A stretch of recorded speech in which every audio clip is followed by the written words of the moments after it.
Bakunzi bimbonesha kure y'u Burundi kaze muri kino kiganiro aho tugiye kubayagira ibijanye n'uruganda rwa Fomi ruhingura ifumbire y'ikizungu ivanze n'ikirundi Itracom Fertilizers Limited rukaba rwubatswe n'umugwizatunga Adrien Ntigacika ari nawe yashinze ishirahamwe Itracom Holding rihurikiwemwo n'ayandi mashirahamwe atandukanye. Ni uruganda rero rwubatswe ku mutumba Nara mu ntara ya Dodoma mu gihugu kibanyi ca Tanzania. Urwo ruganda rero rukaba ruvugwa ko ari rwo rwa mbere muri Afrika rufise ububasha bwo guhingura ifumbire ingana n'amatone umuliyoni ku mwaka, rugahingura ifumbire y'ubwoko burenga 14. Ico kibanza urwo ruganda rwubatswemwo gifise uburinganire bw'ihegitari 40, kikaba catanzwe na leta ya Tanzania igishikiriza uwo mugwizatunga Adrien Ntigacika ngo harangurira uwo mugambi. Iruhande y'ivyo, leta ya Tanzania ikaba yaciye yubaka ibarabara rya kaburimbo rishika kuri ico kibanza. Umuyobozi mukuru w'iryo shirahamwe Itracom Fertilizers Limited riraho i Dodoma rimaze imyaka 4 rikora, akavuga ko rifitiye akamaro kanini abatanzania. Barahimbawe cyane. Ubundi abarundi twari tuzwi nk'impunzi, ariko uru ruganda Itracom canke Fomi mu Burundi rwaje ruhindura ishusho bene wacu b'abatanzania bari bafise, kuko tubona nk'impunzi ubu batubona nk'abagwizatunga, batubona nk'abantu bafise ubuhinga, kandi suko batubona ni nako turi, kuko ubuhinga abashitseho bose barasamara bakavuga ati ibi bintu twari tuzi ko ari iby'abashinwa, twari tuzi ko ari iby'abazungu.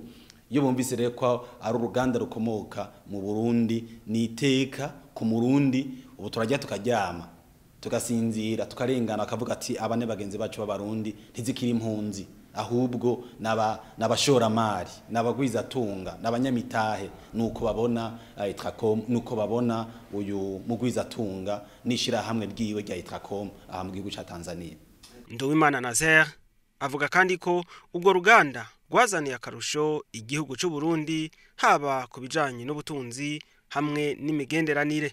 Akunguko ka mbere tukambanze tukarabire no mu buryo bwa diplomasi. Muri diplomasi, iyo igihugu gitwaye produit yaco mu kindi gihugu, ni kimenyetso cyuko ico gihugu gitwaye produit gishoboye. No kuvuga ngaho nce ntanga message ivuga ngo kubona Itracom yaraje muri Tanzania, message ya mbere muri diplomasi nuko uburundi bushoboye, bufise ico bushobora guterera mu bihugu bibanyi no mu bindi bihugu. Iyo niyo message ya mbere, niko kunguka ubwa mbere, kuko ubu umurundi arazwi. Yuvuze umurundi nta umurondeza ngo ninde, kubera ko hariho ibimuvuga n'ibimwerekana. Ikigira kabiri kujanye na kunguko nikijanye n'ubutunzi. Dufate gusa akarorero kuri aba bakozi amajana 3 bari ngaha bahembwa neza, bafise imiryango yabo mu Burundi. Benshi muri bo baraguza ama parcelle, barubatse amazu, abandi baje rugwaruka bararongoye bafise imiryango. Nukuvuga ngo amafaranga baronka nga uretse yo kwibeshaho, iyindi migambi bayirangurira mu Burundi.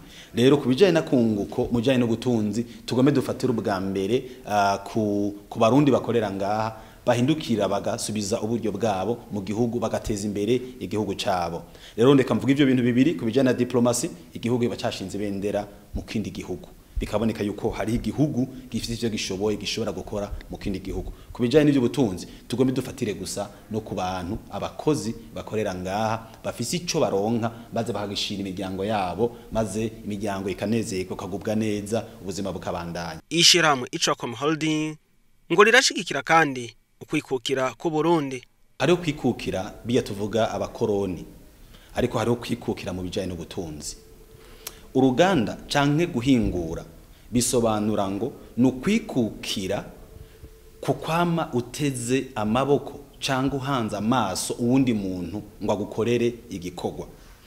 Rero ishirahamwe rya Itracom ni kimwe twoshingira intahe yuko gishigikira kwikukira kw'igihugu cacu cy'u Burundi, kuko bituma abarundi batama bazeyinze biyumvira ngo bigenda gute, biragenda gute. Niko kwikukira nyako, guhingura ivyawe, kwikorera ivyawe, hanyuma umubanyi nawe mukagiranira imigenderanire y'urudandazwa, imigenderanire ya diplomasi, ariko ivyo butunzi na vinyine mukabikora. Ariko umuntu avuga ati ndashoboye ivy'iwanje nawe arashoboye ivyiwe tuzohanahana uko niko kwikukira nyako abarundi bari bakwiye gushiramo inguvu kugira ngo ivyo Itrakom iriko irakora n'abandi babikore ibendera ry'igihugu rihungabane mu bihugu bibanye mbere no kwisi yose niko kwikukira nyezina. Nduwimana Nazaire aravuga kandi na bimwe bitegekanijwe kubandanya birangurwa n'uwo mugwizatunga. Uyu mugwizatunga imigambi yiwe nuko yinjira mu secteur cyangwa mu domaine atandukanye harimo ivyo by'ifumbire hakajamo n'ivy'amabanki n'ivy'amassurance kugira ngo ashobore gushikira wa murimyi neza amushiriye ifumbire banki imufasha na assurance imukingira hanyuma na transport ushobora gushikiriza ifumbire ku gihe nkuko yabikoze mu Burundi niko niyo migambi yiwe akenera gushika kone mu gihugu ca Tanzania. Bamwe mu bakozi bishirahamwe Itrakom Fertilizers Limited twaganiriye aho i Dodoma barashinga intahe ko iryo shirahamwe ryatumye ubuzima bwabo buhinduka mbere n'ubwo mu kibano banashimira umugwizatunga Ntigacika yazanye urwo ruganda aho i Dodoma mu gihugu ca Tanzania. Inanisaidia tu kwenye familia yangu iko vizuri, mimi mwenyewe naendelea vizuri tofauti na nilivyokuja. Kwa namshukuru sana mwekezaji. Birafasha mu muryango wanje umeze neza. Naje wenyene merewe neza. Ndashimira cyane umugwizatunga. Ico nobwira uyu mugwizatunga nuko yomenya ko ari umuntu w'akamaro cyane kuri twebwe. Turamukunda cyane, yaradufashije cyane. Sijewe gusa, yarafashije umutumba wose wa Nara kuko tukiyashika nta mazi yarahari. Amazi n'amatara cyari kibazo na umeme pia ulikuwa ni tatizo. Maendeleo haya yameleta mabadiliko makubwa sana. Wanakijiji wamefaidika sana na vitu mbalimbali. Kuanzia ya majengo ya barabara, umeme, maji, vyote uhereye kubaka ibarabara, amatara, amazi byaradugije umutumba wa Nara. Mara ya kwanza Nara ilikuwa inazalaulika lakini kwa sababu ya kiwanda hiki Nara imeenda kuwa kubwa. Ubwa mbere akarere ka Nara kari gakengeretse ariko ubu gahagaze neza kandi turemera ko kazobandanya gutera imbere kubera uyu mugwizatunga. Tumusabiye ku Mana imuhe kuramba kugira abandanye adufasha na cyane abarimyi narirya ifumbire iriko irahindura vyinshi. Rero inyungu si iya twebwe abakora akazi gusa ariko inyungu iri kuri Tanzania yose kuko nta fumbire nk'iyi yari hari. Mbolea hizi ni ziko tofauti na hazipo Tanzania. Napokea shukrani nyingi sana kutoka kwa watu mbalimbali ambao ndamaze no kuronka abarimyi benshi bashima iyi fumbire banasaba ko twobandanya dukora cyane uruganda rwacu ni runini cyane dufise makomande menshi kuri ivyo Imana ihezagire cyane uyu muyobozi wacu n'umuntu w'ivyiyumviro Imana imurinde cyane ico nico nifurije katika viwanda hichi nimepata kitu cha kunishughulisha kitu cha kunifanya kuva ndose kazi ngaha naronse ikintu kintamisha nk'ugwaruka neza imbere ibintu bitandukanye mu muryango mu kibano kuronka kazi hano byantumye ntaba umwana w'umwe barabara nimepata kazi najiendeleza mimi na familia yangu tumenufaika sana kwa uwepo wa kiwanda hichi na mimi kupata kazi mahali hapa. Jewe n'umuryango twarungutse cyane. Imerahisisha upatikanaji wa mbolea. Nyumbani Mbeya tunalima mahindi na mpunga na mbolea za fomi kwetu zimekuwa ni za faida na ni ushuhuda mkubwa sana. Kwa hiyo safari turalima ibigori n'umuceri murazoshika iwacu Mbeya mwirabira ingene ifumbire ya fomi ikora. Jinsi gani mbolea za fomi zinafanya kazi. Kwa neno ambalo naweza nikatoa kwa mwekezaji kwanza Mungu azidi kumbariki na kumfanikisha katika kila analofanya kwa sababu ukiangalia tu hichi kiwanda kimefanya gushira mu ngiro imigambi yose afise yatanze kazi kenshi kandi vyanatumye akura imepunguza kuwepo na vijana nao zaga mtaani. Kiretse kurangura imigambi iyo bavuka abakorera mu ruganda Itrakom Fertilizers Limited i Dodoma barunguye n'ubwenge mu gisata c'uburimyi n'ubworozi. Akunguko twarose nuvuga ko ari kanini cyane. Ubwa mbere twarunguye ubumenyi mu gisata kijanye n'uburimyi n'ubworozi kuvuga rero n'umufuko nova ko wabombotse maze gushika ngaha narubatse inzu mbamwo iyo ndayikesha akazi narose ngaha ihigira kabiri n'ubundi ko ndisuganya ndamaze kugura n'utundi tu parcelle urumva yuko aha kazi kamfashije cyane arako gushima cyane. Ubwa mbere icyo tumwipfuriza nukuramba igira kabiri tumwipfuriza amagara meza igira gatatu tumwipfuriza yuko umutima afise urukundo nuwo guha kazi abarundi ndetse n'abanyamahanga Imana yogumi ukuza muri we mbere ntagarukire no ngaha gusa n'ahandi atari ngaha azohashike kugira igihugu c'u Burundi cacu ciza kigume gishinga ico mu mashinga. igenekerezo rya 27 ruheshi uyu mwaka wa 2025 buca hugururwa icese ubwo ruganda abatumire barenga 150 bagizwe n'abakozi b'amashirahamwe akomoka kuri Itrocom Holding yashinzwe n'umugwizatunga Adrien Ntigacika hamwe n'abandi bashitsi batandukanye barashitse aho ubwo ruganda rwubatswe baragendura ibisata n'ibibanza bitandukanye bihingurirwamo ifumbire y'ikirundi ivanze n'ikizungu. Bavuye aho baciye kandi babandanya kugendura ahari garage ya Itrocom iri ruhande y'iryo hinguriro aho nyene mu karere ka Ntara i Dodoma bayaga na Adrien Ntigacika yashinze Itrocom Holding ingene ibikorwa bigiye kubandanya. Ku munsi rero w'igenekerezo rya 28 ruheshi uyu mwaka wa 2025 ari wo munsi w'irugurwa icese ry'ugo ruganda, umukuru w'igihugu cy'u Burundi Evariste Ndayishimiye ari kumwe n'umutambukanyi wiwe Angeline Ndayishimiye yarishikiye aho i Dodoma ngo ateriteka ivyo birori. Ku ruhande rwa Tanzania umukuru w'ico gihugu Samia Suluhu Hassan ubwiwe akaba yarishikiye aho i Dodoma bugurura icese ugo ruganda bari kumwe na mugenzi we w'u Burundi Evariste Ndayishimiye. Abo bakuru b'ibihugu bompi bari kumwe na nyene gushinga ugo ruganda Itrocom Fertilizers Limited Adrien Ntigacika baciye batera ibiti by'ivyamwa nk'ikimenyetso cyuko batanguje icese ikoresho ry'iyo fumbire ya fomi aho mu gihugu ca Tanzania. Kikaba kandi ari kimenyetso cyo gutsimbataza ubumwe n'imigenderanire y'ivyo bihugu vyompi. Abaje muri ivyo birori byo kugurura icese ubwo ruganda baragenduye ubwo ruganda birabira ingene rukora n'intambwe zitandukanye zijanye nuko guhingura ifumbire y'ikirundi ivanze n'ikizungu. Mu majambo yashikirijwe Nduwimana Nazaire arongoye ubwo ruganda rwa fomi mu gihugu ca Tanzania i Dodoma ku izina ry'umugwizatunga Adrien Ntigacika yarashimiye umukuru w'igihugu ca Tanzania Samia Suluhu Hassan yemereye iryo shirahamwe gukorera muri ico gihugu ndetse n'ibindi biherekeza uwo mugambi.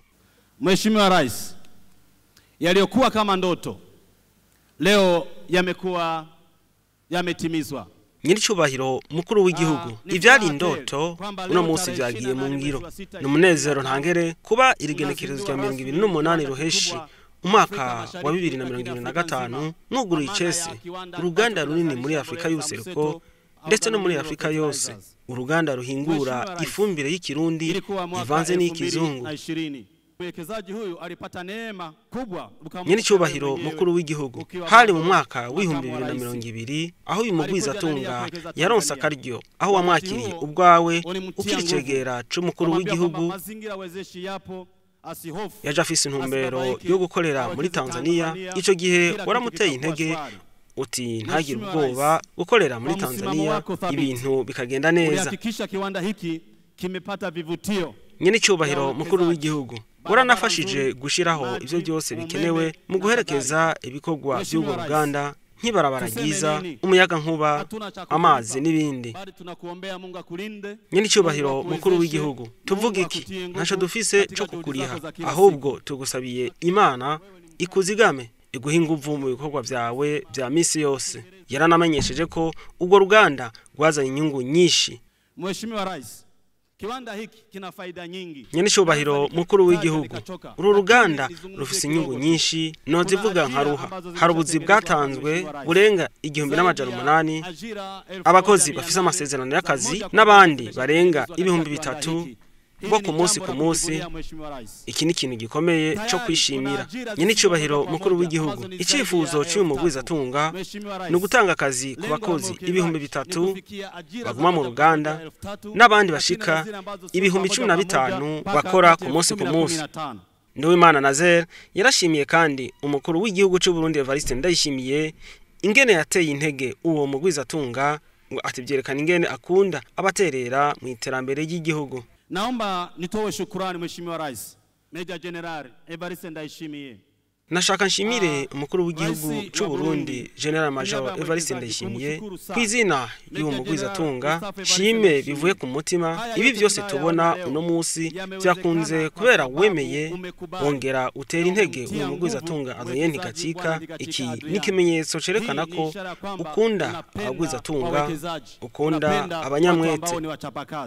Mheshimiwa Rais wa Burundi ulikuwepo wakati wanaweka nyene cyubahiro mukuru w'igihugu cy'u Burundi warashize ibuye ry'umushinge hatanguzwa ukubaka runo ruganda nuno musi igenekerezo rya 2028 wahishikiye n'umutambukanyi wawe kugira wibonere ubwawe ko ico batanguje uno musi cuguruwe icese.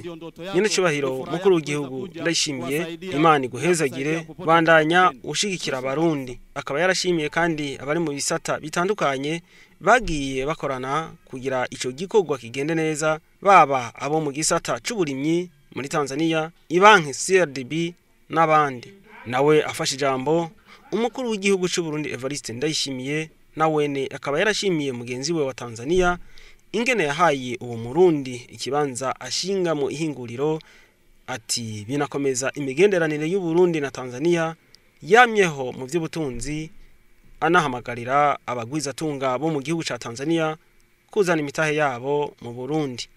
Tunawaalika hata wafanyabiashara wengine kutoka Tanzania waendelee kuwekeza. Turabateye akamo abanyamitahe ba Tanzania babandanye kurangurira imigambi yabo mu Burundi. Imbere y'uko mbandanya nyine cyubahiro mukuru w'igihugu, twibuke ko imigenderanire mu by'ubutunzi hagati y'abarundi n'abatanzania si ikintu gitanguye ubu.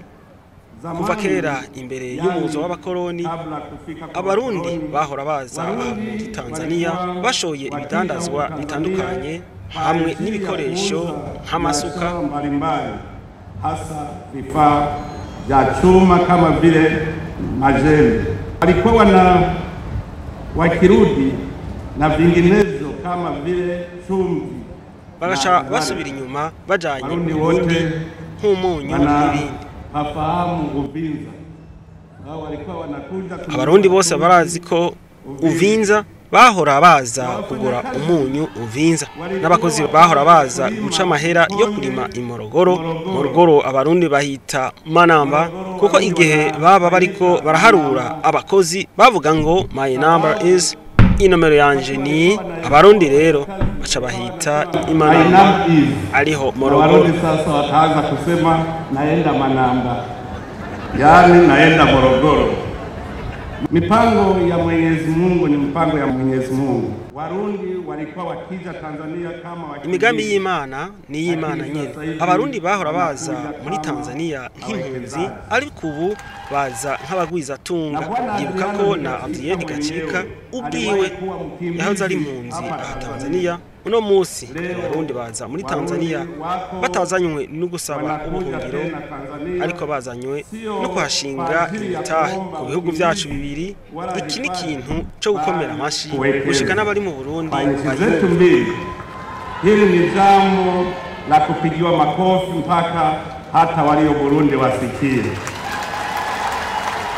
Ninakuomba Bwana Ntigachika, ujitolee kama ni kawaida yako, ufanye kazi kwa bidii ili nchi uliyowekeza ifaidike. Ndagusavye yuko wokora utiziganya kugira ngo abarundi bose bazebumve yuko idarapo ry'Uburundi rishirwa mu kindi gihugu kandi Uburundi bushobora guteza imbere ibindi bihugu. Bwana Ntigachika, itakuwa kwanza ni heshima kwako, halafu heshima kwa Jamhuri ya Muungano wa Tanzania na hatimaye heshima. Nyakubahwa Ntigachika, kazobara agateka kuri wewe, kuri Tanzania ndetse no ku Burundi. Usabwe kuba umuserukizi w'u Burundi. Kwa upande wake serikali ya Burundi iko tayari kutoa mchango wake wa kuimarisha ushirikiano. Ku ruhande rwayo, leta y'u Burundi iriteguye gutanga intererano yayo kugira ngo ikomeze gukorana neza kwacu. Ubumwe bwacu nizo nguvu zacu. Nyine cyubahiro mukuru w'igihugu, turi kumwe twese birashoboka. Imana iguhezagire, Imana ihezagire Tanzania. Murakoze cyane. Nayo ku ruhande rwa Tanzania, abashikirije amajambo bose barashimye bagaruka ku kamaro ubwo ruganda rwa FOMI rwazaniye ico gihugu, haba mu bijanye no gutanga akazi, kugwiza umwimbo n'ibindi. Aha rero umuyobozi mukuru w'ibanki CRDB aho muri Tanzania ari nayo yatanze amafaranga y'ingurane ubwo ruganda rwa Fomi i Dodoma rwubatsweko, rukaba rwubatswe ku miliyoni 180 z'amadolari y'abanyamerika. Yarashimye ingene bakorana neza n'uwo mugwizatunga yashinze ishirahamwe Itracom Holding. Mheshimiwa Rais, kipekee nichukue fursa hii kushukuru sana Wizara ya Kilimo husika, lakini shukuru sana Nyir'icyubahiro mukuru w'igihugu Tanzania Investment Center. Nagira mfate kano kanya shimire cyane ubushikiranganje bw'uburimyi, shimire kandi n'ikigo kiraba abanyamitahe muri Tanzania, kuko igihe uyu mugwizatunga yashika baramumenyekanishije mu banki CRDB.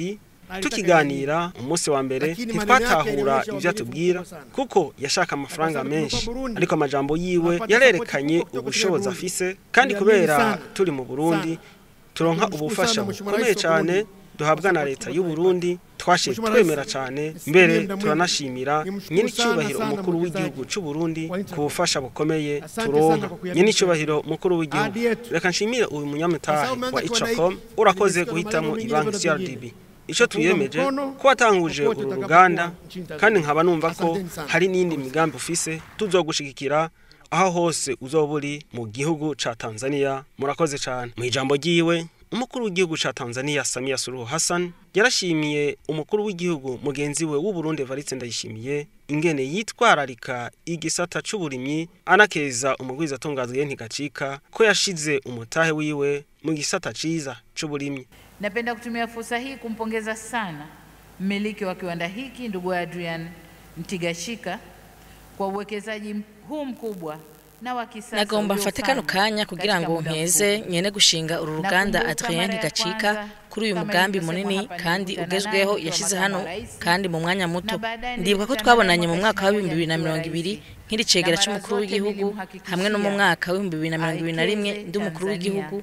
Aho hose nkaba namwemereye ko yoshinga imitahe muri Tanzania kandi ko atazokwicuza. Ndizera wewe Adrian Ntigashika warashize imitahe hano kandi twaratanguye kugura, kandi nta kwicuza guhari. Turashima cyane, ndagukeza kandi kiretse kubona warashikanye ico wiyemeje, ariko kandi kubera washize umutahe mu gisata c'uburimyi.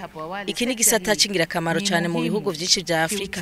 Wakoreye mu gisata ciza kuko akamaro k'igisata c'uburimyi kabandanya kuduga ku mwaka bivanye n'ikenerwa ry'ibifungurwa ritumwe n'igurirana ry'abantu.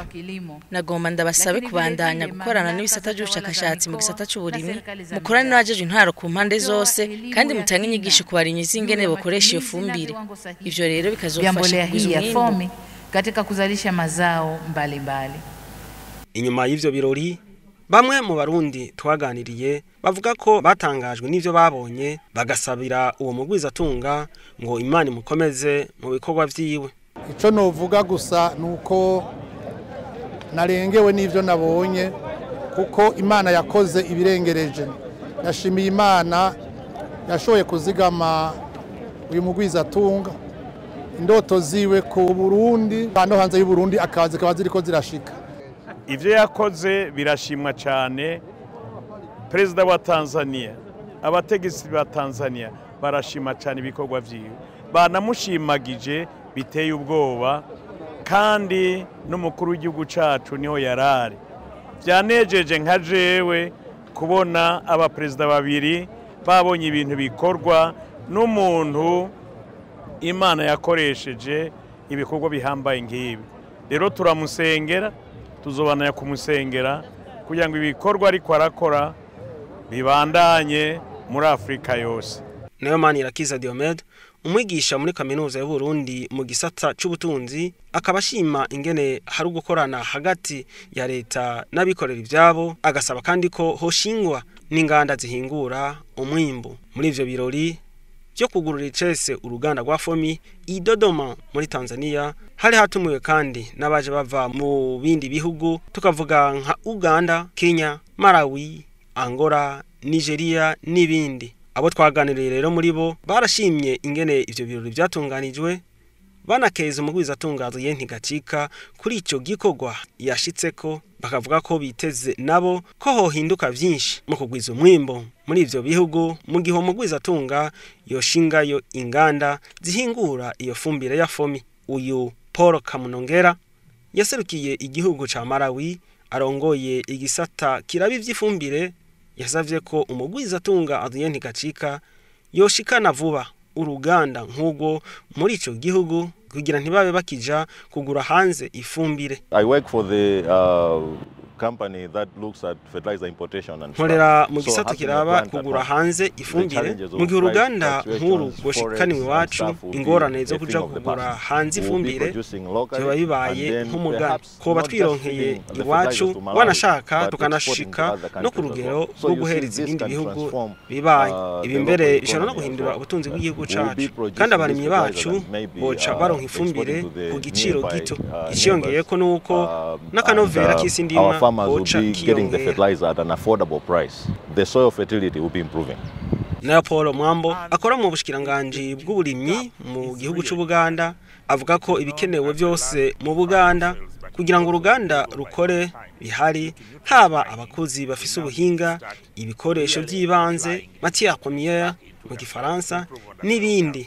Asaba rero umugwizatunga Adrien Ntigacika gushikana vuba uruganda nk'ubwo mu gihugu cy'u Buganda. Nayo Maria Gusamaza umuhanuzi mu biro by'umukuru w'igihugu ari mu mugwi ujejwe ibisohoka n'iterambere ry'amahinguriro mu gihugu cy'u Buganda nyene yiyemeje ko igihugu cy'u Buganda giye kubandanya gushira mu ngiro igikorwa batanguye cyo korohereza umugwizatunga Adrien Ntigacika kugira ngo aze gutanguza uruganda rwa FOMI mu gihugu cy'u Buganda ngo ubwo ruganda barorindiranye igishika. Eka n'umunyamabanga wa leta ajejwe ivy'amahinguriro mu gihugu ca Angola yamenyesheje ko biteguye kwakira uwo mugwizatunga ngo ashingwe uruganda rwa FOMI muri Angola narijya muri ico gihugu bashira imbere ukugwiza umwimbo w'uburimyi. Umugwizatunga Adrien Ntigacika akaba rero ategekanya kubandanya yagura ibikorwa kugira ngo umurimyi ahari hose ashobore koroherwa gutyo umwimbo wiyongere mu gihugu cy'u Burundi muri Afrika y'ubuseruko ndetse na Afrika yose. Ku muhingamo rero wo kuri uwo munsi wirugururwa icese ry'uruganda Itracom Fertilizers Limited idodoma mu gihugu ca Tanzania umugwizatunga Adrien Ntigacika akaba yaratunganije agatutu kuri abo bashitsi baba bavuye mu bindi bihugu n'abarundi anabashimira umwe wese ku ruhara yagize kugira bashobore gushika kuri ico gikorwa c'iteka anashimira nabo mayamahanga ku byo bamaze kwemera kugira ngo ashobore naho kujanayo inganda anashimira ndetse n'abandi bariko barakora neza gusumba abandi mu bisata bitandukanye bihurikiye muri Itracom Holding. Aha rero hakaba ariho dusozereye kino kiganiro mubandanye muhimbagwa n'ibiganiro imbonesha kuri y'igihugu bashikiriza naho bitaha.